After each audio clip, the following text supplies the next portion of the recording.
एक अंधकार तयार झाला होता, कधीच पहाट होणार नाही असं वाटत होतं. त्यावेळी आई जिजाऊंच्या आशीर्वादाने छत्रपती शिवरायांसारखा एक तेजस्वी सूर्य उगवला आणि त्या सूर्याने आपल्याला स्वराज्याची पहाट दाखवली.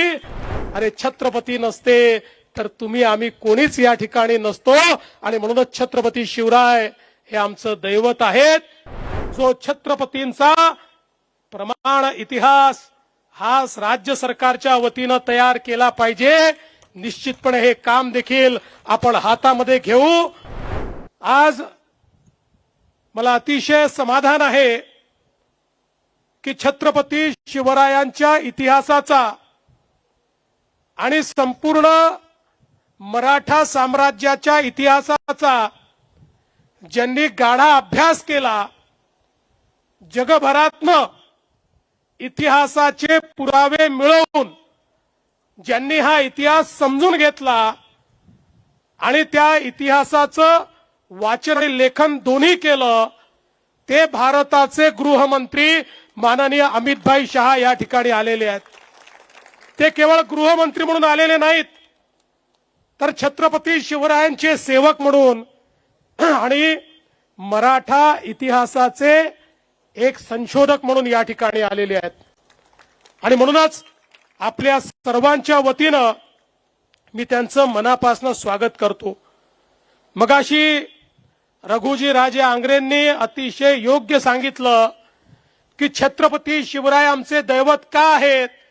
तर ज्यावेळी संपूर्ण देशामध्ये या हिंदुस्थानात मोगलाई होती, कुतुबशाही होती, आदिलशाही होती आणि या देशातले राजे आणि राजवाडे हे कुठेतरी त्या ठिकाणी भंग पावत होते, मोडकळीस येत होते, लढून लढून संपत होते. आणि असं वाटत होतं की या परकीय आक्रमकांचं राज्य कधीच संपणार नाही.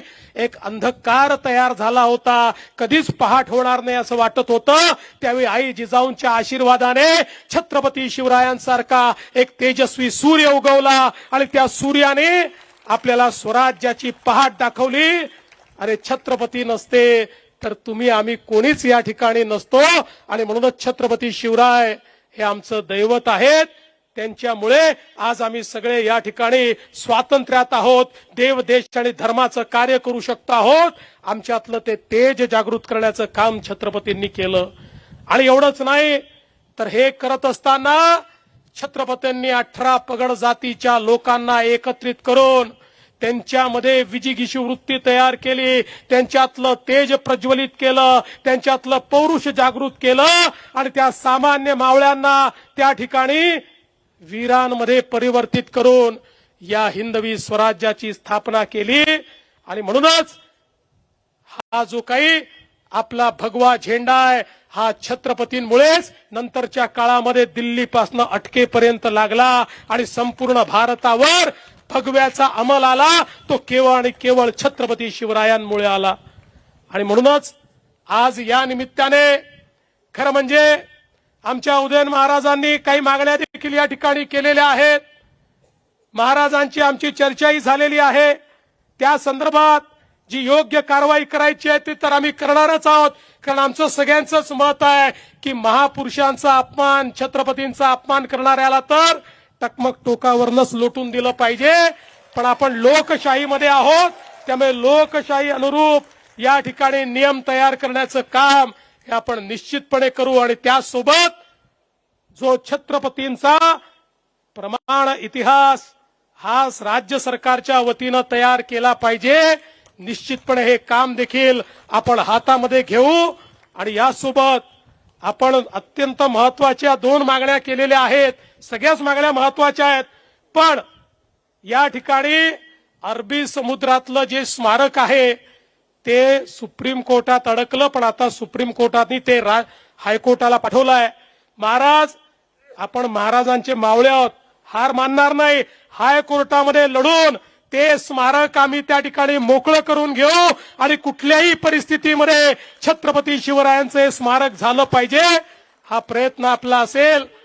आणि मैं आदरणीय गृहमंत्री जी से इतना ही निवेदन करना चाहता हूं कि हमारे उदयन महाराज ने जो बात कही वो बात बहुत महत्वपूर्ण है कि दिल्ली में भी छत्रपति शिवाजी महाराज का एक राष्ट्रीय स्मारक होना चाहिए। उसके लिए हम आपके पास आएंगे और आपकी मदद लेकर वहां पर उचित स्थान पर ये राष्ट्रीय स्मारक तैयार करने का हम प्रयास करेंगे। मला एक अजून गोष्ट आपल्याला सांगायची आहे की आपल्या देशाचे आपले लाडके प्रधानमंत्री माननीय मोदीजींनी आपल्या छत्रपती शिवरायांच्या 12 किल्ल्यांना युनेस्कोची हेरिटेज साइट म्हणून, विश्व हेरिटेज म्हणून त्या ठिकाणी नॉमिनेट केलेला आहे। आता 18 ते 21 या कालावधीमध्ये फ्रान्समध्ये युनेस्कोच्या समोर आमचं प्रेझेंटेशन त्या ठिकाणी होणार आहे। मी आणि आशिष शेलार आम्ही त्या ठिकाणी जाणार आहोत आणि मला विश्वास आहे की आपले 12 महाराजांचे किल्ले हे आता केवळ भारताचे नाही तर विश्व वारसा म्हणून त्याला त्या ठिकाणी मोदीजींच्या पुढाकाराने एक दर्जा प्राप्त होईल। मी आज जास्त वेळ घेणार नाही, आपल्याला अमित भाईंना सगळ्यांना ऐकायचं आहे, पण एवढंच सांगतो, महाराष्ट्रातलं आपलं सरकार हे छत्रपती शिवरायांच्या आशीर्वादाने चालणारं सरकार आहे। त्यामुळे कुठल्याही वेळी काम करताना आमच्या समोर केवळ छत्रपतींचाच आदर्श असतो। छत्रपतींचा आदर्श आणि भारताचं संविधान या दोनच गोष्टींच्या आधारावर आमचं सरकार या ठिकाणी काम करेल हा विश्वास देतो। पुन्हा एकदा छत्रपतींच्या चरणी नतमस्तक होतो आणि माझं बोलणं संपवतो। जय हिंद, जय महाराष्ट्र, छत्रपती शिवाजी महाराज की जय।